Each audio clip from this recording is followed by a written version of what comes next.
It is the episode 32 or the 32nd of the Golden Bee Revolution. Coming ali ala nyamina dron. Ma maninga monat na jantola. Nka lokura kana mi ala ko kabanko sama nyatola dron. Ali and ali akram tanu last week and before that la na cool media molong impact of COVID-19 on our social lives la and hence ba continue kane. Amandan business la karola, amandan sports la, amandan wolda marona bari. Na lom fanan ko musol la nyaton kaya ka banko sama nyatola. Abije la COVID-19 impact la bara. Bara bira na Gambia la karambu banko la nanjana pro ninga kacha kalong COVID-19 ye itora nyadile and COVID-19 na kuoni nsa kilo nyadile ka banko sama nyatola. Because we cannot build the Gambia without respecting our student leaders. This is why I brought two of the best students from the University of the Gambia from my own judgment. I trust them to sit on this table today to talk to the Gambian people on how can we fight COVID-19 and how has it impacted them and what are the possible solutions. I mean, join no jana kaja come like the educational system ba empower but another for Gambians are pushing up to the high heights. Gambians are leading up to the strongest ladder can and Jamal Bakela. Well, on these are the type of people that will need to Gambia Maokan. So come Alagie, always follow our activities on YouTube, Facebook, Star TV, Facebook page, and also Golden Bee Revolutionary page. Dawda Antelombo is Star TV. I am Alagie Suwareh. Naledum program on properly. First, coming Alagie Nka Jamaja Maladrom. Introduction starting Blue Carola, the time of Carola. But after a Muso Dombulam, ladies and gentlemen. So I give you the floor. Thank you so much, Mr. Suwareh. I am glad to be on this platform here today. Before I start, I want to say I want to join the social media campaign that the Gambian women's lives matter. I am Kemo Fati, a final year political science student, University of the Gambia, and of course an aspiring presidential candidate for Team Solutions, University of the Gambia. It's beautiful. Then thank you so much, Mr. Suwareh. I'm indeed very much happy to be invited here to share my opinion on the question of formulating solutions and discussing the issue of how COVID-19 impacted tertiary education in this country. So it's a pleasure to be here. It's a pleasure. I have said, I could recall some time ago, I invited you here where you had a debate on how to push the motions for people to vote in you as a presidential candidate. So it was very, very beautiful, but today here we are to discuss a way forward. And I think we have to give some cheers to our fans out there who like they will be fine today, they are here. Yeah. It is not going to be a battle today, and it's not going to be like, what is the time, or the time is up, or any other thing. It's going to be about how can we build the Gambia. This is what disturbs lots of us, because we'll be like, I lost the game, so I'm not going to support his agenda. I'm going to make him fail, I'm going to do that, I'm going to do that, so we never push forward. But here we have two beautiful brains that we're going to combine and fight COVID-19. Thank you. So first I will begin with you.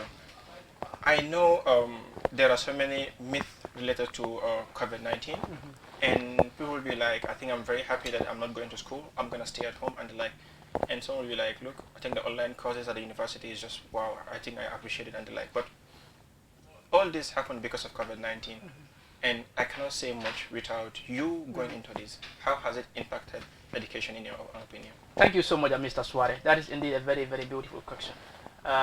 One thing we need to understand is that we are living in a perfect storm.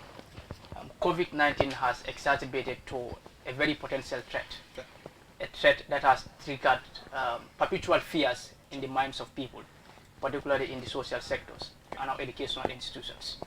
Recently, I was reading a report by the United Nations, which said that more than 23.8 million young Africans will not be able to go to school, from primary to tertiary institutions. And then 65% of those people are women. So it has also increased that juvenile, the delinquency in our society. And this is greatly having that negative impact on the young people, particularly in our educational sector. We have championed a very, very worthy cause. For the first time in the history of the Gambia, the University of the Gambia launched an online initiative. At some point, it was good, but also we saw so many challenges. But despite all that, the UTG still moved on, and we conducted online lecture, and also we went for examination. And now we're trying to bring the same initiative again. But now the life that we saw, the experience that we saw in the previous term was quite very, very shocking. And as a result, it is definitely pushing so many students to defer their semester. Today, I receive calls from students, about 3 calls from students concerning their tuition fee. They were like they will defer their semester simply because they could not pay their tuition fee themselves. Yeah. And this is due to the coronavirus that we have. The nation state, as the president said, that it has certain hopes and expectations for our country. A GDP that was 6% was declined to 2%. So that triggered fear in the minds of Gambians. And this has impacted negatively in our educational sector. So I think we need to do something. We are definitely in a perfect storm, and of course, as a country, it's really not promising. Yeah, definitely. Sure. I will serve you the same question. COVID-19 has impacted our education a lot, and I cannot say much on this area. You are a student leader. Of course you can. Yeah, student of the University of the Gambia.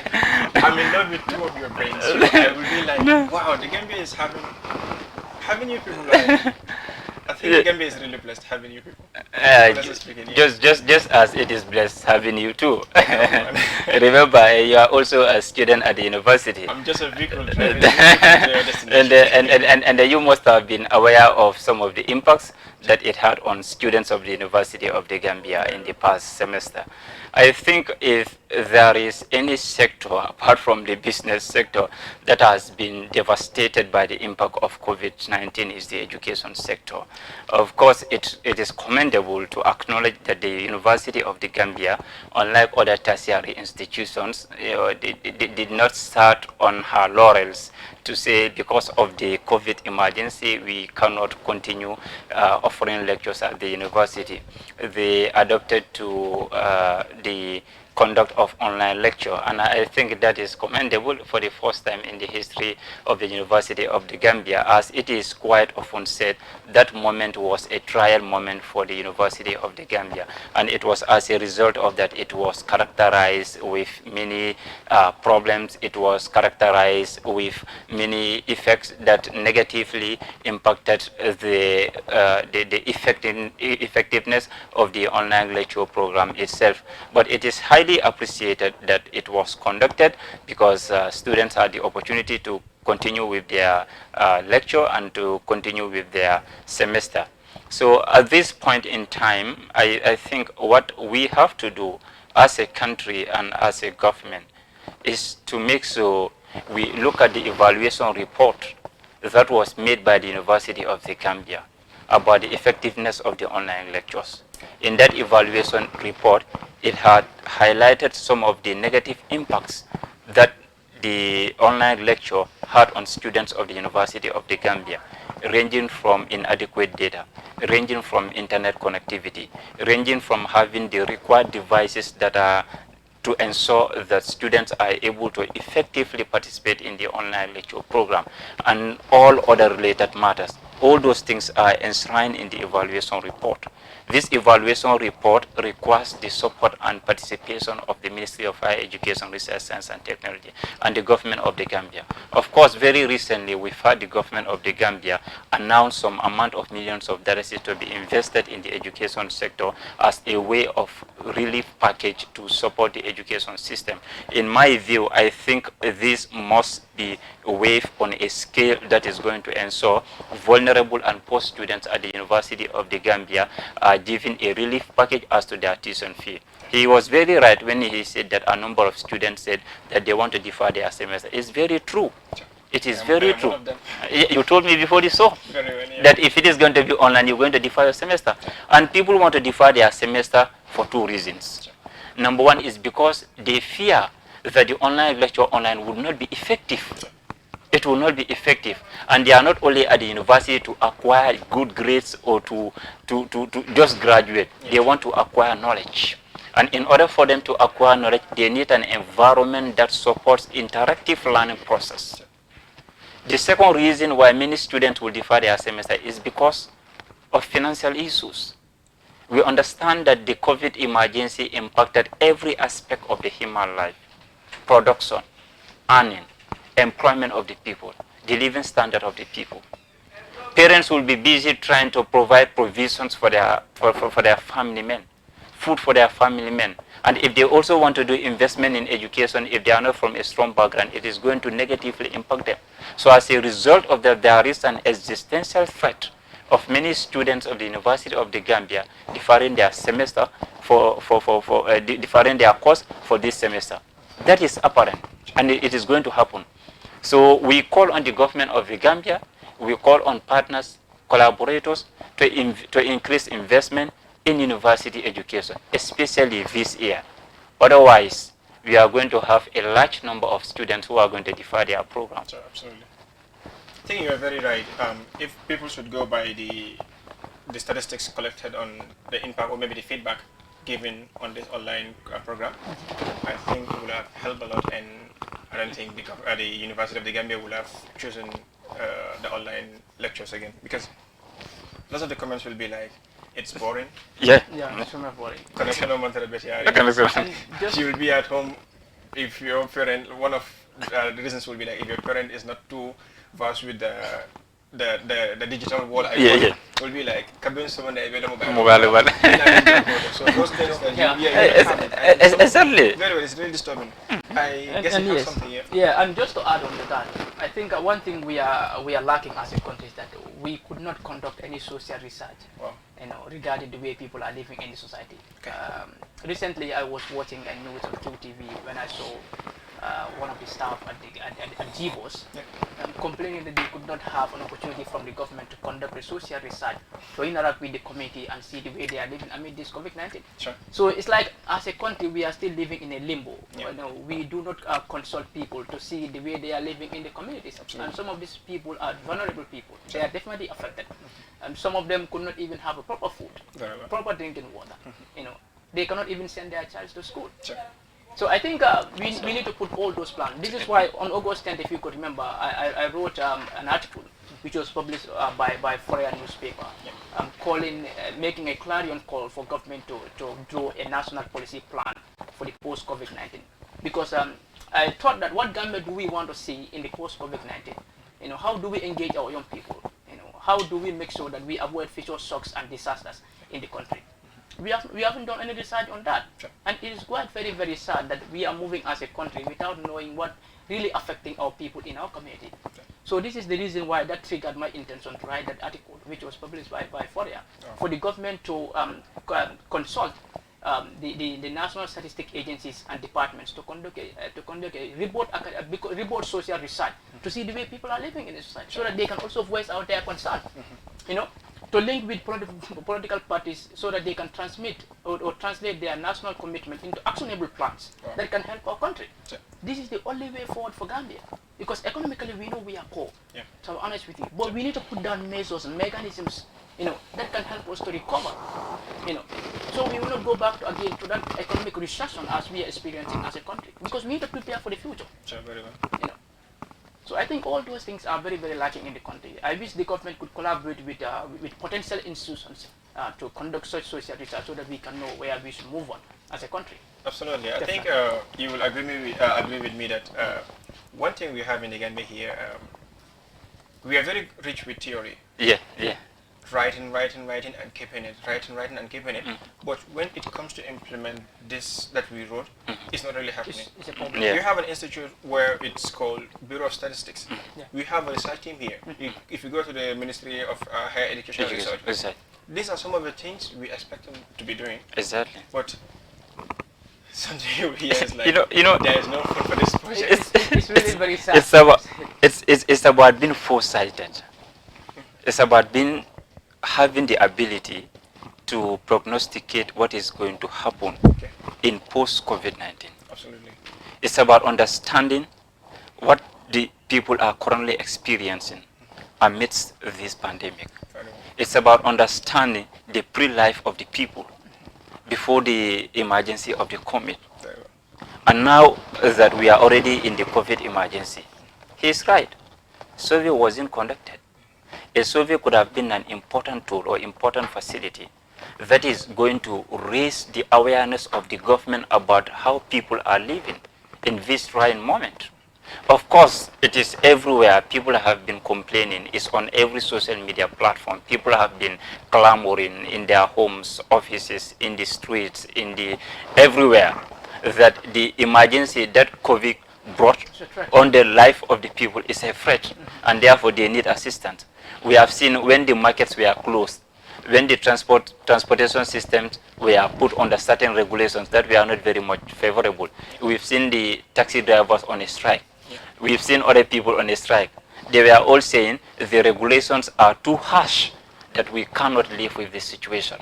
Now, these are some of the fundamental factors that the government need to consider, that the government should try and develop a policy, design a policy that is going to address them from a point that is consistent and from a point that is fundamental. Of course, very recently we are aware of distribution of money. You know, some say $1,500, some say $3,000 to certain households in rural Gambia. I think this program was launched by the Vice President of the Republic of the Gambia. It's not a bad program, but I think that policy could have been designed in a way that it is going to create a sustainable means of sustenance for the people. Because giving continuity, giving them physical cash, though, is going to address their immediate problems. But is it sustainable? And we are living with COVID. It's not going anytime soon. So you give people, let's say, $3,000 a day, able to use that $3,000 to buy a bag of sugar and bag of rice. 1 month. Sugar with $3,000 when you have a problem. Because imagine life in the rural area. I've never stayed there for like 1 month. Okay. But I was fortunate to stay there about 3 weeks, or sometimes I spent 2 weeks. The maximum I spent was, I think, 3 weeks.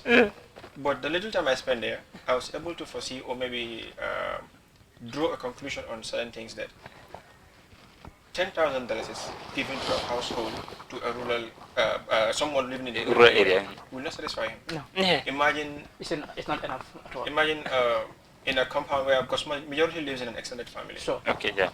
The number of people living in there will be like over 10 people or more. Yeah, more, yeah. The Gambian dollars in now. The value. The value is more like, the value it input. feels like you're playing a PlayStation game where you're earning lots of money, Exactly. big number, and it's worthless. And it's also very, very sad to see some of the pregnant women walking for more than 6 or 8 kilometers, Absolutely. attending hospitals. It's very, very sad. In my area alone, Lower Flodo, the village that we have there is more than 70 villages. Wow. But we have only few hospitals that are not even sophisticated. The Bilkamba Hospital, and you have a very small clinic in Flabantan and Jahali, which are very, very far, you know, from other villages in the region. Sure. So it's really very, very sad. So this is why we are recently experiencing, you know, death of women in a labor. Maternal mortality is very, very high. And this is really affecting our fertility rate as a country. Very well. Yeah, because it creates that fear in the minds of women. Yeah. In a labor. Going for contraception. And then of course, so they will either prefer to go for family planning or refuse not to, you know. Absolutely. Conceive. That slogan even caught my attention, where I intended us to discuss a part of it maybe in the last session of this area. But I just want to shift little from COVID-19 here, because why I'm doing that is you have to consider the atmosphere you are in. Sure. Yeah. I don't expect to do farming when it's on the hot burning sun. Yeah. That is my intention of having the kind of cropping or maybe mixed farming I wanted to do here is, I believe I have the best brains of the Gambia here with me. No way, no way. It wouldn't be a problem to a little bit shift from the impact of COVID-19 and discuss a little on this, but perhaps still we will have some relationship with COVID-19 here. There was a time we had a very famous word, but it's a very, very heavy word, but very light on the tongue, and it could be very, very light on the ear of a layman.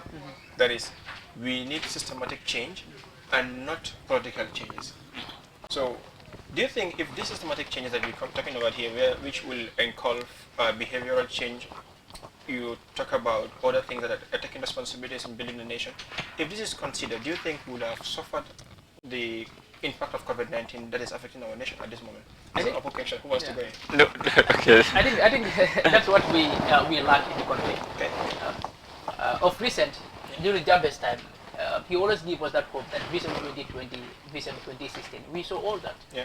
You know, when Jambe go to Jadi Jahali and Pachar Rice Field, he promised them that yes, in 2016, Gambia will be food self-sufficient. Yeah. Grow what you eat and eat what you grow. Absolutely. And these peasant farmers are very, very happy. When Jambe said that, you know, Jambe could have made that significant change from 2009 to 2011.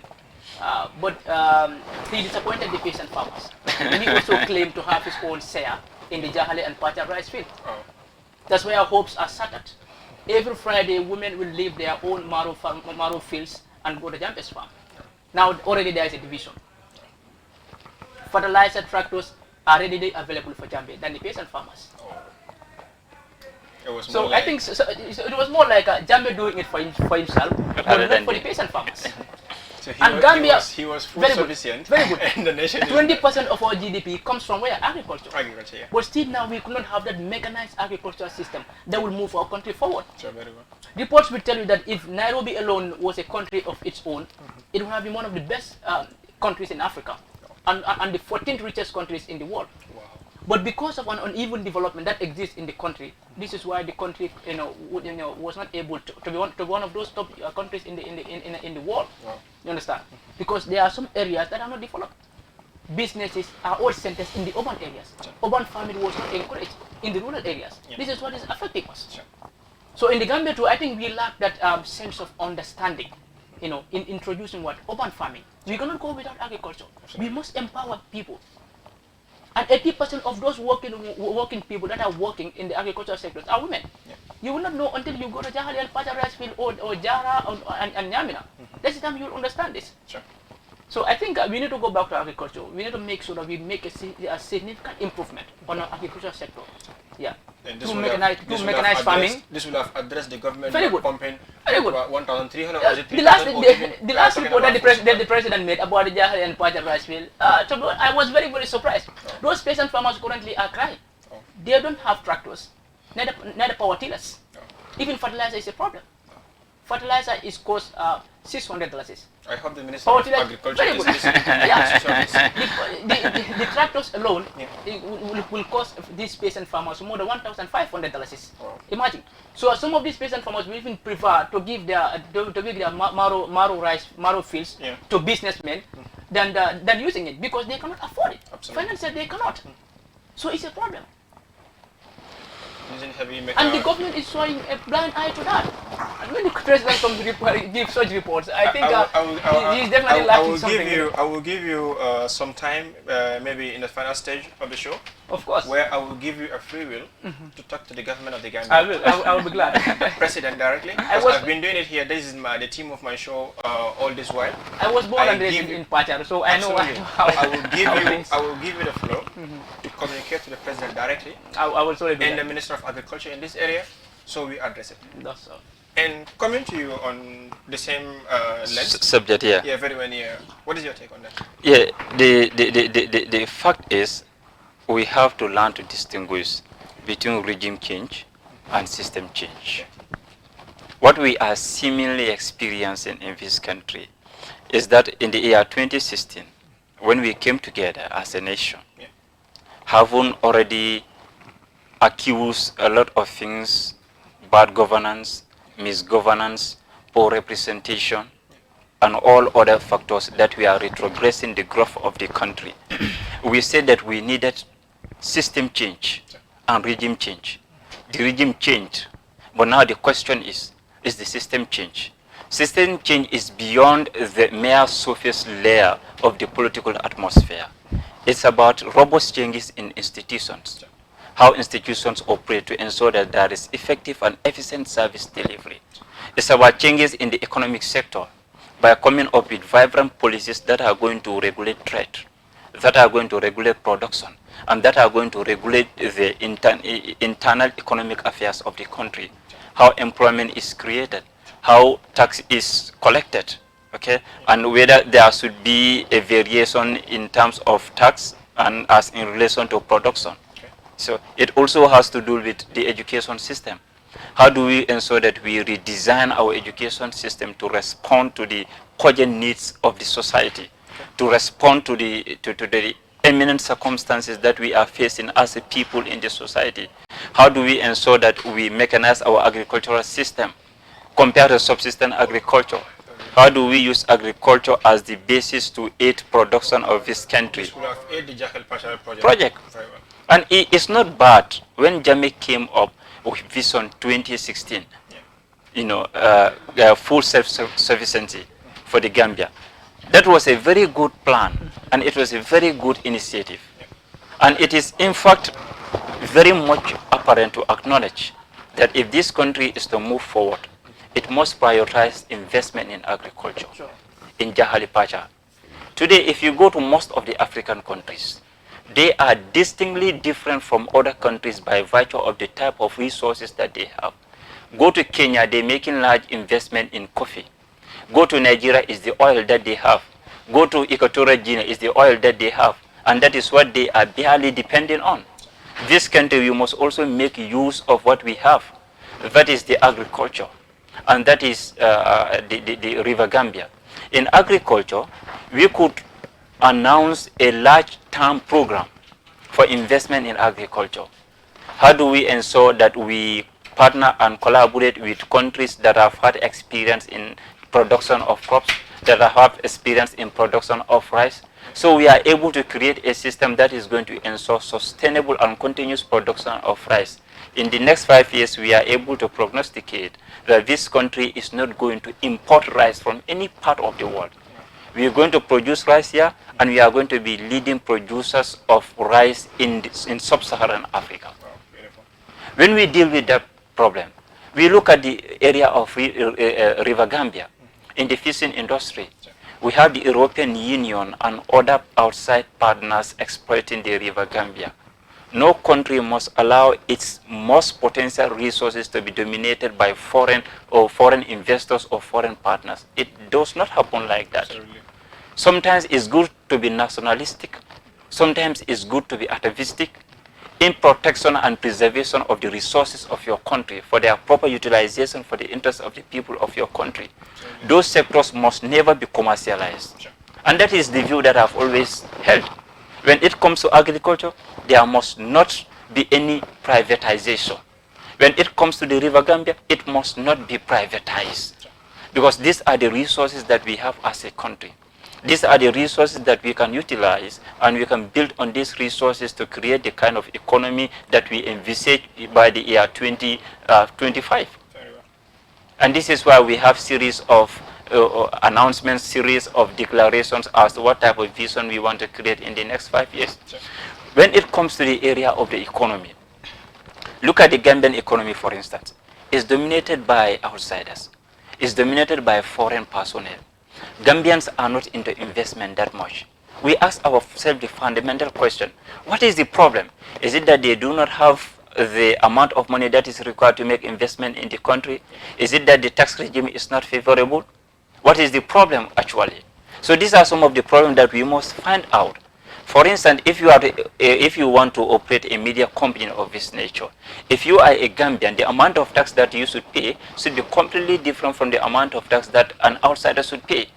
That is not about being an antagonist to the international standard of encouraging investment, but it is also about protecting the investment right of the indigents of your country, and to create more conducive environment that is going to encourage investment and dominance in the productive sectors of the economy. Sure. If you go to the United States of America, or if you go to Angola, how a foreigner does his investment and how an indigent does his investment are completely two different things. The atmosphere is more favorable for an indigent than a foreigner. Okay. So we cannot be on equal scale. Right. So if this happens, and we are seeing the type of world that we are envisaging in the next 15 years, is going to be every country's production sector and investment sector is going to be dominated by its indigents, not outsiders. And that is a reality. That's a reality that we have to acknowledge. So it's high time we change our production policies, we change our economic policies, make investment, make participation in the area of the economy more favorable to the people of this country as compared to outsiders. Other people may call it we are nationalistic. they may say we are atavistic or whatsoever.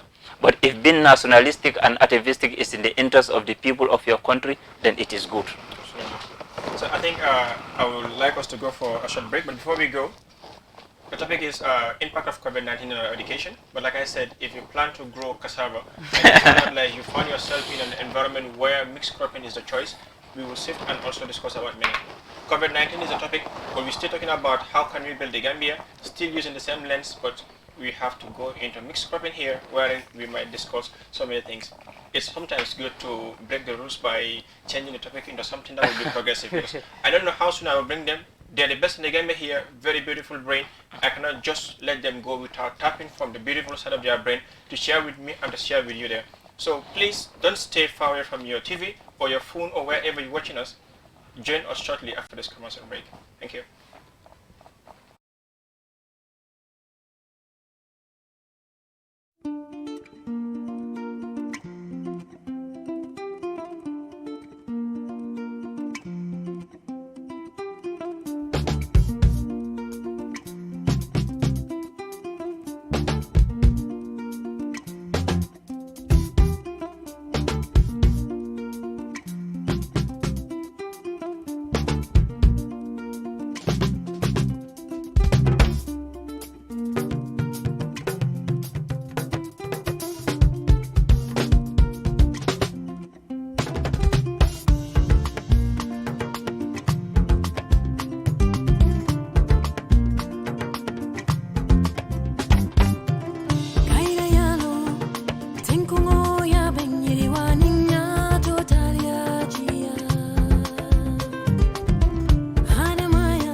niya choose pour que maintenant fi be na ka kala mbe ko ila banko e nyaawole pour isa fenjama ke no jitola woto maintenant nin kanjo nin jabo be fi jetola pour ye fenjama so la kono jela bari amanke wajiboti la pour que lo pour klinda makanda.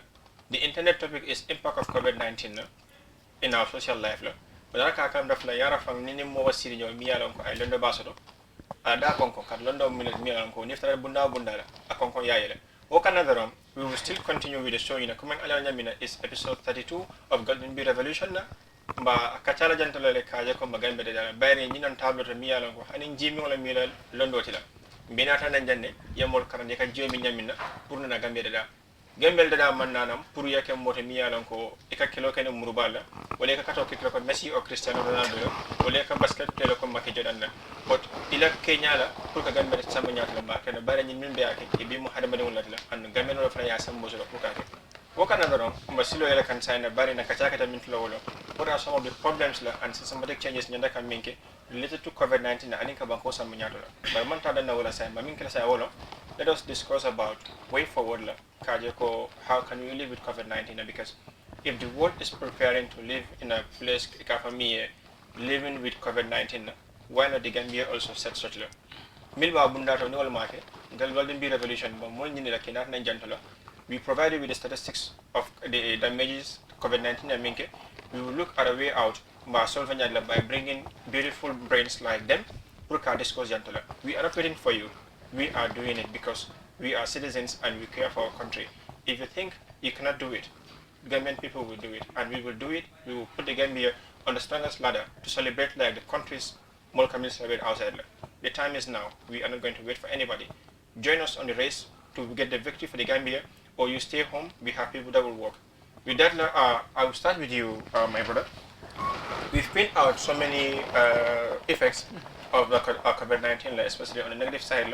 We talked about how can we progress as a nation, and that really took us into agriculture side because, like, if you talk about fish farming and all other farming that you're talking about here, right, rice cultivation and the like, is still talking about agriculture here. So, how can we improve this system in a way that about Gambian will mark and what are some of the mistakes Gambian will make into this area pour cover. But first, I would want to give you a free will, speak to the minister directly and the president on how can they address this issue. Then you come and speak to the local Gambian. All right, thank you so much, Mr. Suwareh, for that. I will be a editor here. I want your focus to be on the camera 100% because you're speaking to the president and the minister. I want you to have a strong eye contact with the camera. Thank you so much, Mr. Suwareh, for that beautiful question. As I said in my deliberation, agriculture should be prioritized in our country because 20% of our national GDP comes from our agricultural sector. But yet we are not really prioritizing our agricultural system by, mechanizing our agricultural system, helping those peasant farmers, to produce a bumper harvest that can help the country, and of course that can help us with that sustainable development that we need in our country. The country is also not encouraging urban farming system in the Gambia, and we really cannot develop without urban farming. The reason why we are saying Rwanda today and Kenya is because they encourage this one, urban farming. They encourage urban farming. This is why they were able to move to the land. You understand? So I think the Gambia too, we are blessed with the land, we are blessed with the human capacity, people that can think and draw a very beautiful policy plan on our agricultural sector, to help those peasant farmers out there in the Jahali Pachar rice field, in Nyamina and in Kiang and some other areas. Is that for the president or for the minister? This is purely for the president and the minister of agriculture. Mention them, Mr. Yeah. President. So, Mr. President, I think what I would advise you to do is to make sure that you developed what is called a systematic monitoring system. You understand? A monitoring system that you will execute in your own office in making sure that all those ministries that are sending their reports to your office are proper audited first. Because you need to see the impact of their work, what they have done, before you make a statement at the national TV. You understand? Because our agricultural sector, to be quite honest with you, we are losing a lot. You would not know until when you go to Jahali and Pachar rice field and see the way these peasant farmers, are dying and suffering in this marrow fields. They barely have fertilizers. Tractors, there is no government tractors in the Jahali and Pachar rice field. They are all private. They are all private tractors, and that is not really helping us as a country. Some of these peasant farmers will even prefer to give out their land, their marrow fields, to businessmen, than continuing with the work, because they barely have those financial support from the government.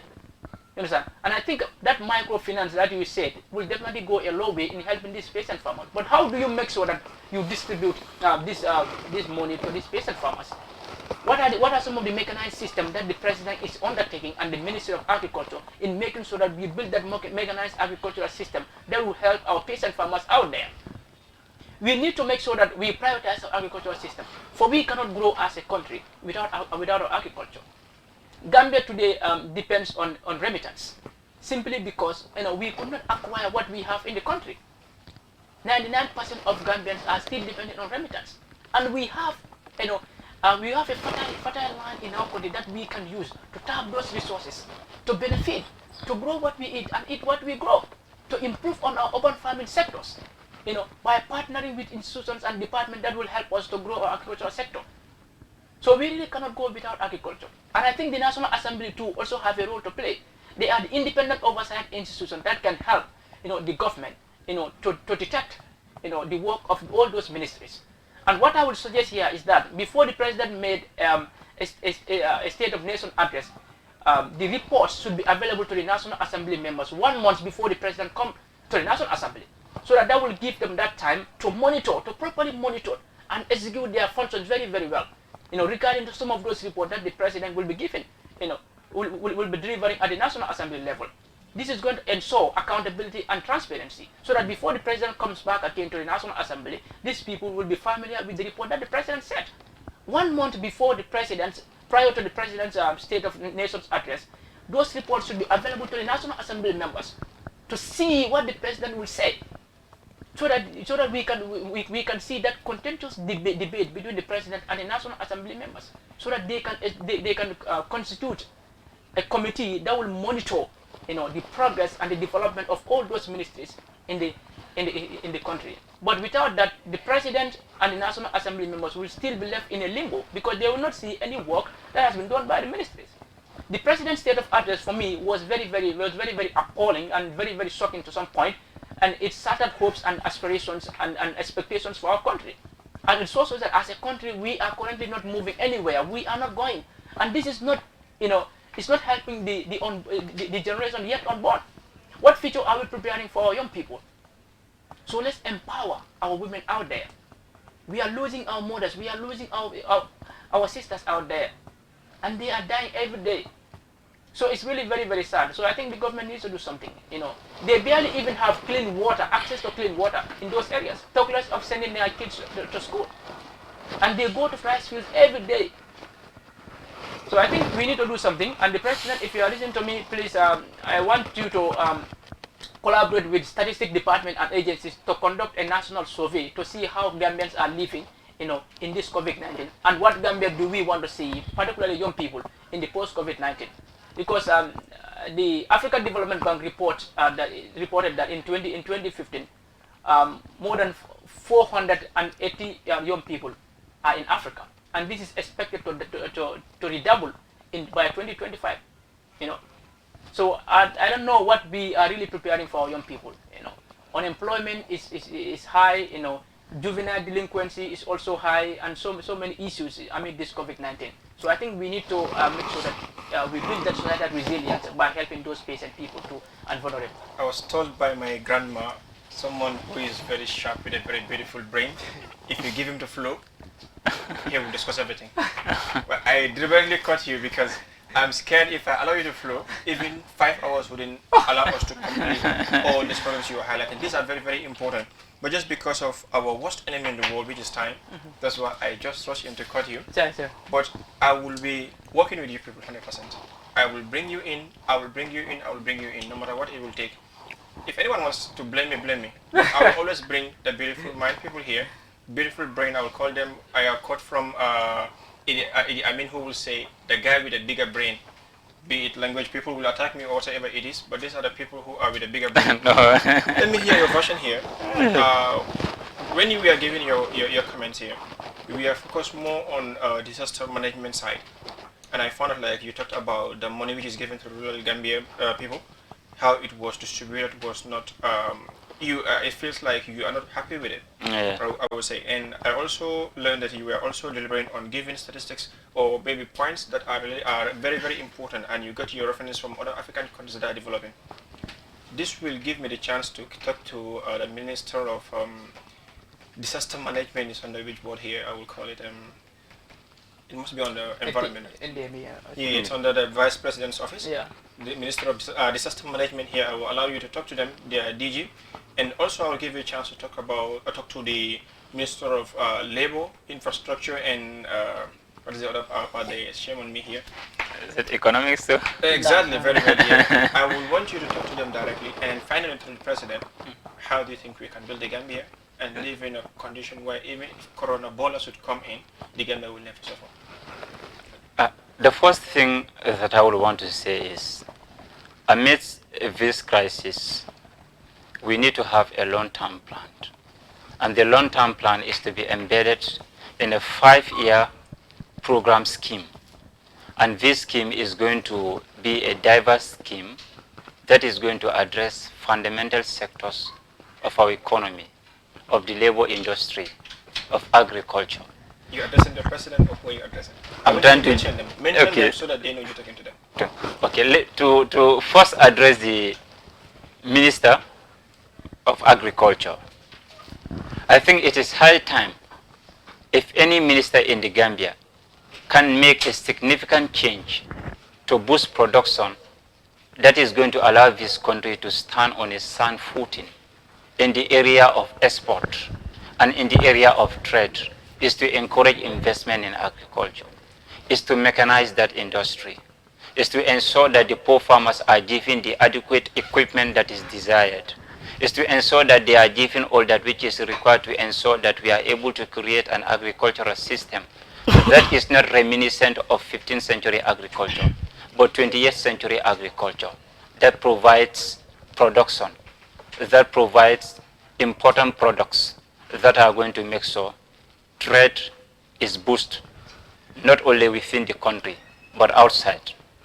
In the area of labor and in the area of economics, in circumstances of this nature, you first look at the type of earning that people were making before the emergency of the COVID, their earning strength, and how it had negatively impacted a reduction in their earning. In order to have a post plan for them, first conduct a survey that is going to allow these people to express their previous state of living and their desirable state of living that is to be done in the future. So we are able to ensure that we give some of them tax cuts. So we are able to ensure that we give them money that is going to allow them to increase investment, if actually that is appropriate to be used in this context. So we also give them money that is going to ensure that they are able to build more partnership and collaborators with their fellow investors in this country and outside the country. And that is going to ensure that they are able to increase trade in the area where they are involved in. For those of the people who are not citizens of this country, in appreciation and recognition of the international policies on trade and allowing foreigners to do investment in a country, that is something that we cannot get away of because it's an obligation that we have to fulfill. We have that obligation under international law. But I will always tell the Minister of Foreign Affairs in this country and economics, it must be fundamentally pertinent that sometimes for the nation to grow, it becomes selfish in the area of nationalizing certain productive sectors of the economy. If other people call it you being nationalistic or atavistic, it's a good thing. For the President of the Republic of this country, no country can develop without education.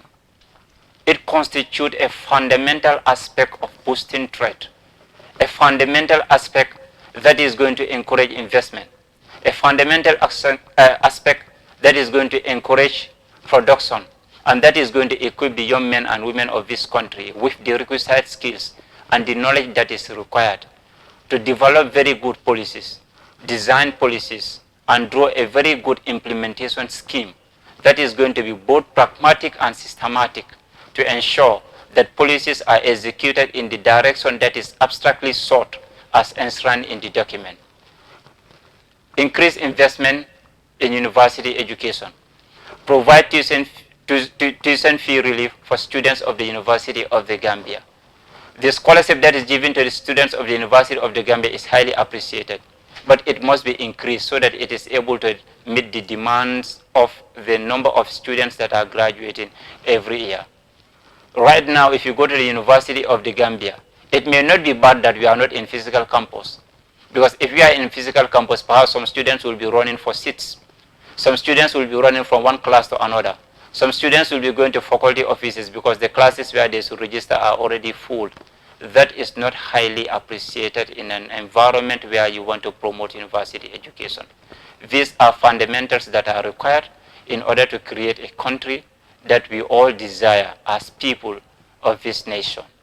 The advice is encourage investment in university education. Let us nationalize our industries, and let us come up with economic policies that are going to ensure that a conducive environment is created for the indigents of this country to make investment. Thank you so much on that. It was a World Cleanup Day that was celebrated this past weekend. I want us to take a short look at this video, and when we come back, we have our final statement.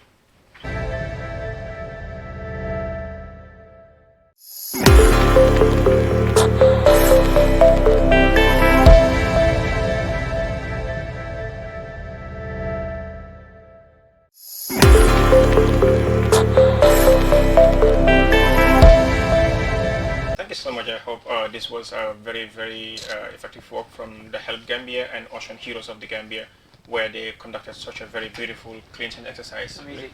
Absolutely. And I just want to give you a floor to make a conclusion on this side, where I will be very, very strict with the time this time to make a conclusion because the time is already up. I want you to use a cocktail language here. You're going to speak to the heart of the Gambian people here. You've spoken to the president, the minister, and now I want you to speak to the heart of the Gambian. How can we address this issue, the impact of COVID-19 in our tertiary education, and also what can we do as a citizen to build the Gambia in 2 minutes? Yeah, well, COVID-19, as we all see, is a global pandemic that creates fear in our minds. But we have to build what is called societal resilience. What we are expected to do now as students from the University of the Gambia and as a nation is to make sure that we build more capacity building programs, sensitization on resilience, community resilience at both communal and national level to avoid future shocks and disasters, and to be able to live with any situation that life throws at us, have that ability to move on, not accept failure. Because COVID-19, to be honest with you, is an invisible enemy that we all accept. But we are still more powerful than COVID-19 if we unite to fight against the spread of COVID-19. So we need to suppress the transmission of this disease by uniting, working together, and making sure that we fight in a common manner to address some of the challenges that we are facing at a societal level, and that cannot be done without resilience. So we need to maintain resilience and then move on. You can quickly say that in Mandinka? Yes, coming kamu pala tem wala mnyende komi COVID-19 sasa la muya ngo kuran jawbala ne umbe lifi no la society ko bari atitano wakilo koma fonse wakile ngalon nsimfulo la coming kuran muya ngo sakere no hansai mbo keno la nyande wala nimma sekunda sembodi mola ndalum framu jendunti mbe karam bundara University of the Gambia level masakunda fanda pour que support di mola mi bat nante no futano la community mo ma nyami ke karande COVID-19 kenyala kamik so ka fo ko mo hande moy COVID-19 soto amange coming amari manyana pour que ma ko yi mo manyana pour que mo nanda pour que borala nanda pour que imari no sementu yale mo sekunda nanda pour que sementi yale ngana l'hôpital bundal ba mandi ngana docteur jo betu la mu yalan ko betara contanding ni be mo la patient no treat la ngalo ni be bundal mu yakko nanda pour que fenga ba amat na fana mo la nyina na do ko la na culture do ko lambang na small business lambang na bunko do ko lambang an ngem rang be ba mandi ngana bun ko no sinali ngana den nan ko no senandi wadam mane motta ngano COVID-19 de ngabamba be na do ko manna ngasim nganyo sementu ya masukunda mo sementu ya ngamasukunda fana makoy kabanko sa banyato. Thank you so much, Kemo, on that. And I come to you, Usman.